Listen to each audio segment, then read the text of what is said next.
My name is Maru Abdul-Kadir. I'm in 10th grade, and I'm in 4-H with Joog. And what Joog usually does is we usually go on projects. We usually go on field trips. We work on a lot of projects. We learn about leadership. We have meetings all the time. And for the field trips, we go to the U of M. And every time we go to the U of M, we learn about what is it called? U of M has different sections, and we learn about each different section.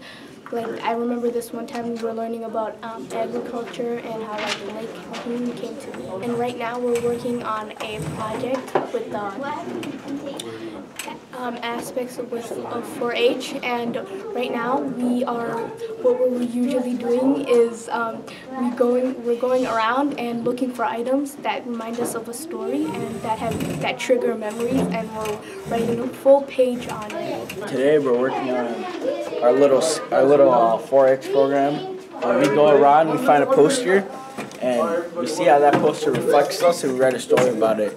It's based on a true story about childhood, pasthood, things that happened. And today we did a workshop called storytelling, micro storytelling, and the whole point of it was, kids always have a lot of different things going on in their heads, and sometimes it's good to take that off and have them talk about stories that they remember.